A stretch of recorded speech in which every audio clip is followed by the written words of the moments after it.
I came home from college to visit. My bedroom was empty. "Oh," my mom said. "We gave it to your cousin. You can sleep on the couch." So I tossed my keys on the counter and said, "Actually, I'll sleep somewhere else." She thought I was joking, until I walked right back out, and they had no idea where I was headed. I'm 22, and I just finished my last semester of college. It was supposed to be a big deal for years of hard work, late night studying, juggling part-time jobs, and stretching every dollar just to make it through. I wasn't expecting a parade when I came home, but I thought my family might at least be happy to see me. My relationship with them had always been complicated.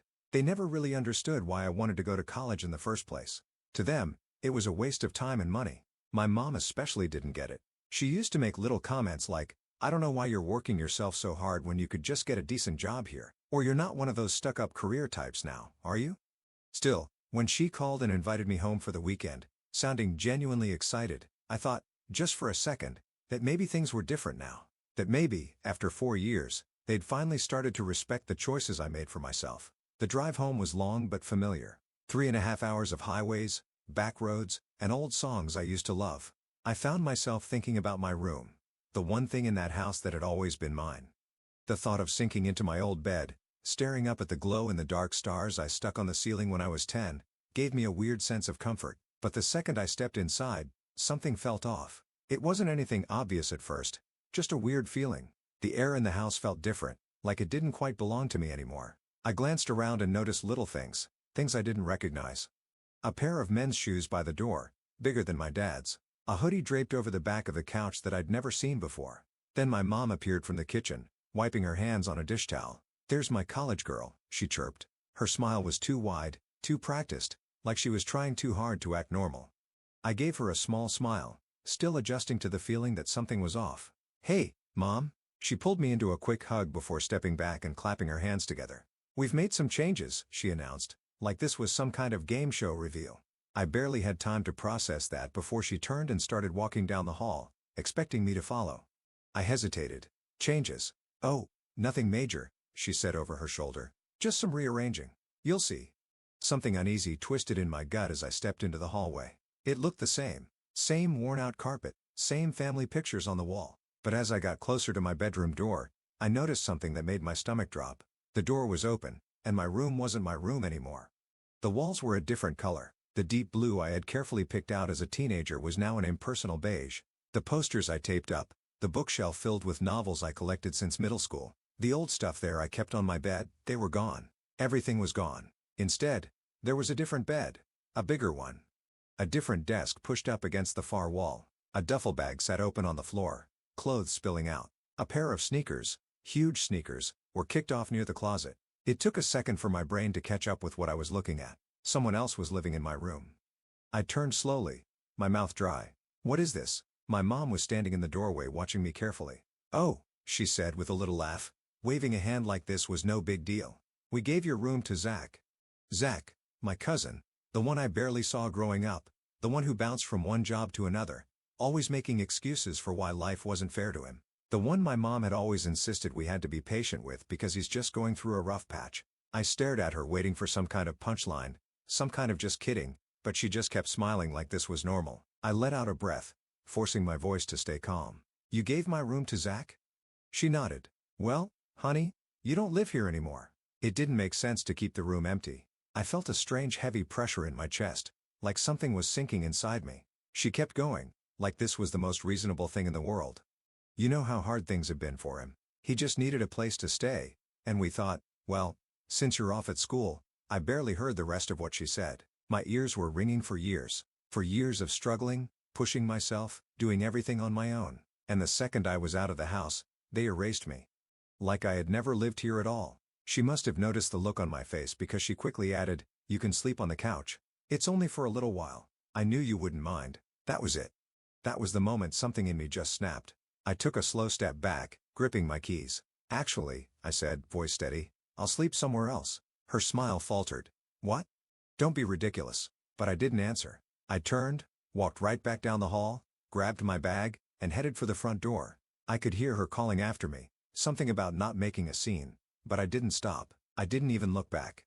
I didn't even fully process what I was doing until I was already in my car, the door slamming shut behind me. My hands were still clenched around the steering wheel, knuckles white. My breath felt uneven, like I had just finished running even though I hadn't moved more than a few steps. I sat there for a long moment, staring at the dashboard. Where was I even going?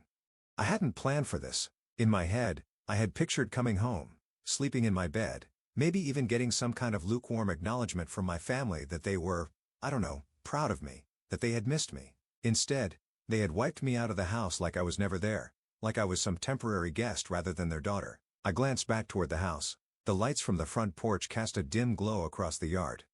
And through the window, I could see movement.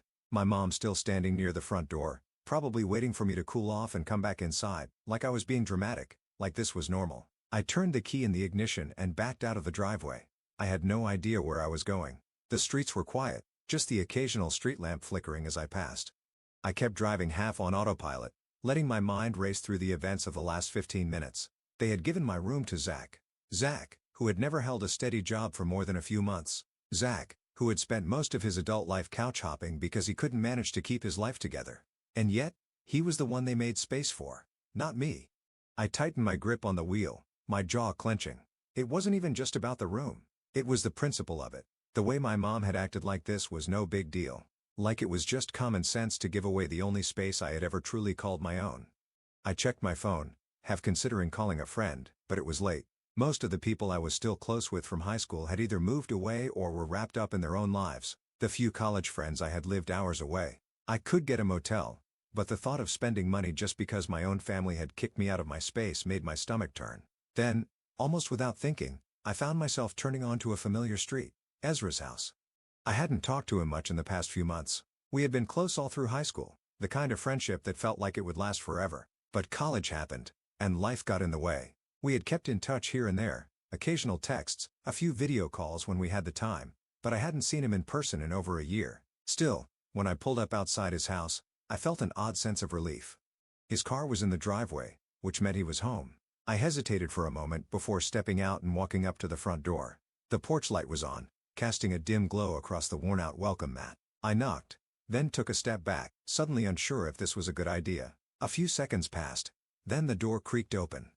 Ezra stood there, squinting at me like he couldn't quite believe what he was seeing. His hair was messier than usual, like he had been half asleep, and he was wearing an old hoodie that I vaguely recognized from years ago. Did I hit my head, or are you actually standing on my porch right now? I let out a weak laugh, but it came out more like a breath. Hey, Ezra. He blinked, looking me up and down. Then his expression shifted, his easygoing demeanor faltering just slightly. You okay? I exhaled. Not really. For a second, he didn't say anything, just looked at me, taking in whatever mess was probably all over my face. Then he sighed and stepped aside. Come in. I hesitated, glancing back toward my car, but the idea of driving around aimlessly again made my stomach churn, so I nodded and stepped inside. The house smelled like something slightly burnt, probably whatever late-night snack Ezra had been making before I showed up at his door. The living room was the same as I remembered it, cluttered but comfortable. A half-empty mug sat on the coffee table, and a game controller was tossed onto the couch like he had abandoned it mid-session. He closed the door behind me, crossing his arms as he studied my face. All right, he said, voice quieter now. What happened? I hesitated, suddenly unsure how to explain all of it, but then before I could even stop myself, the words started spilling out. Ezra didn't interrupt me once. I sat on his couch, hands gripping my knees, and just let it all out. The call from my mom, how I actually thought for once that maybe she was happy to see me. The drive home, the weird feeling when I walked in, the moment I saw my room, my things gone like I had never existed there. I expected him to react right away, to say something sharp or sarcastic, but instead, he just sat there, leaning forward with his elbows on his knees, listening. By the time I finished, my throat felt tight, my hands still tense in my lap. Ezra exhaled slowly. Wow, he finally said. He shook his head. That's messed up. I scoffed. Yeah. Little bit. He sat back, rubbing his jaw. They didn't even tell you beforehand? Nope. I leaned back into the couch, pressing my palms over my face. They acted like it was just a natural next step. Like, oh, of course, my room should go to Zach. Of course, I wouldn't mind. I don't live there anymore. So why would I care? Ezra was quiet for a second, and when I looked at him, his jaw was tight. That's not how normal parents treat their kid, you know? I let out a humorless laugh. Yeah. Well, my parents never really followed the parenting manual. He shook his head, muttering something under his breath before looking back at me. What's their deal with Zach, anyway? I mean, I remember him being kind of a loser, but this is next level. That was the question, wasn't it? I shrugged, but the truth was I knew. I had always known. They've always babed him. I admitted. I don't know why. I guess because he's just helpless. He messed up, and they swoop in to fix it. He wastes money, and they cover for him. He loses a job, and they understand. I paused, staring down at my hands. They've never done that for me. Ezra frowned. Because you don't need them to. I let out a short breath. Exactly. That was the heart of it, wasn't it? I had never needed them, not the way Zach did. I had always taken care of myself, worked for my own money, solved my own problems. When I told them I wanted to go to college, they laughed and said, "Good luck with that." When I got in, they barely reacted. And when I left, it was almost like they just forgot about me. Ezra leaned back, tapping his fingers against his knee. So what now? That was the real question. I had nowhere to go, not long-term anyway. I could crash at a motel, but that felt like admitting defeat. I could try to stay with another friend, but most of them had moved on, scattered across different cities, different lives. I exhaled. I don't know. Ezra was quiet for a second, then sighed. "You can stay here." I blinked. "What?" He shrugged, like it wasn't a big deal. "Stay here. At least until you figure things out." For a second, I didn't know what to say. It was tempting. Safer than a motel. More comfortable than bouncing from place to place. But I also knew my mom. She wasn't going to let this go. As if on cue, my phone buzzed. I glanced at the screen. "Mom." Ezra must have seen my face change because he raised an eyebrow. "I'm guessing that's her." I swallowed. "Yeah. Gonna answer?" I hesitated, staring at the screen, the vibration buzzing against my palm. I already knew what she was going to say, that I was overreacting, that I was being selfish, that I was embarrassing them by making a big deal out of nothing. But I didn't owe her an explanation.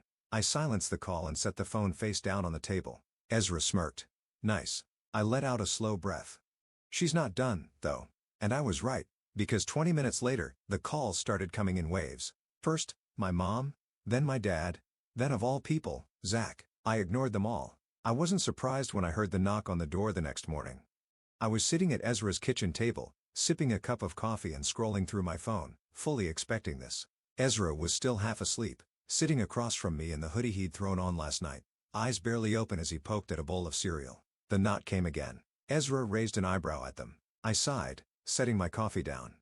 Who else? I got up and went to the door. Sure enough, when I peeked through the peephole, I saw my mom standing on the porch, arms crossed, looking like she had been waiting for hours. I opened the door just enough to step into the doorway, blocking her view inside. She didn't even wait for a greeting. "What do you think you're doing?" she hissed. I blinked. "Good morning to you too." Her lips pressed into a thin line. "Enough with the attitude. You didn't come home last night." I folded my arms. "Yeah, I figured since you gave away my room, I didn't have to check in like a child." Her jaw clenched, and I saw the exact moment she realized I wasn't going to back down. That threw her off. She was used to me keeping my head down, avoiding confrontation. "Well," she said, voice tight, "you could have at least stayed to talk about it instead of storming off." I let out a short laugh. "Talk about what? You made the decision without me. What was there to discuss?" Mom huffed, shifting her weight. "You don't even live there anymore. It just made sense. Zach needed a place to stay, and you're off at college. I come home. I cut in. Or at least, I used to. But clearly you didn't care about that." She exhaled sharply through her nose like she was barely holding on to her patience. "You're being dramatic." There it was. The classic dismissal. I clenched my jaw, keeping my voice calm. "No, I'm not. You didn't even tell me. You just erased me like I was never there." Mom threw her hands up. "It's a room. Don't be so selfish. Zach needed a place, and we did what was best for the family." The family. The phrase hit me harder than I expected because that's what it always came down to, didn't it? The family. The one I apparently wasn't a part of. I stared at her for a long moment. Then I shook my head. "Well, what?" I let out a breath, stepping back slightly. "You really don't see it, do you? You have been over backwards for Zach his entire life, and you've never done the same for me. You gave him my room because he's your priority, not me." Mom's face darkened. "That's not true, isn't it?" I gave her a pointed look. "Name one time you've helped me the way you help him." She opened her mouth, then closed it. No answer. I scoffed. "Exactly." Her frustration turned to anger. "This isn't about favoritism. Zach needed a home, and we gave it to him at my expense. You're gone for most of the year. What do you expect us to do? Leave it empty? I expect you to respect me enough to tell me before throwing my stuff in storage." She rolled her eyes. We didn't throw it away. Oh, thank you so much for that, I said dryly. Her jaw tightened. Look, I came here to bring you home. Enough with this tantrum. I let out a short laugh, shaking my head. I'm not coming back. That made her freeze. She blinked. What? I'm done. My voice was steady. You made it clear where I stand in this family, and I finally get it. So, no. I'm not coming back. Keep the room. Keepsake. I'll figure out my own life. Mom looked stunned, like she had expected me to yell, to break down, to lash out, but I was just done. You're overreacting. She tried again, but her voice wasn't as confident now. I smiled faintly. No. I'm just finally seeing things for what they are. I turned to step back inside, but she grabbed my arm. You can't just leave, she said, her voice lower now, almost panicked. We're your family. I pulled my arm away. Yeah? You should have acted like it. And with that, I stepped back inside and shut the door in her face. So here's where I'm at now. I'm staying at Ezra's place. My mom keeps calling, but I'm not answering. She showed up this morning, and we had a long conversation about everything, but it was clear that she still doesn't get it. She thinks I'm overreacting, that I should just suck it up and come back home, but I've had enough. I've been the one who worked hard to get where I am. I've been the one who made sacrifices, who made sure I didn't rely on anyone to take care of me. Meanwhile, Zach keeps getting a free pass, and I'm just supposed to be okay with it. I'm not going back to that house, but I'm starting to wonder, am I the a-hole for leaving? Should I just swallow my pride and let things go? My mom is convinced that I'm making this a bigger deal than it really is, but I feel like I've been pushed to my limit. Let me know your thoughts. If you enjoyed this video, make sure to like and subscribe for more content. Let me know your thoughts in the comments. What would you have done in this situation? I'd love to hear your take.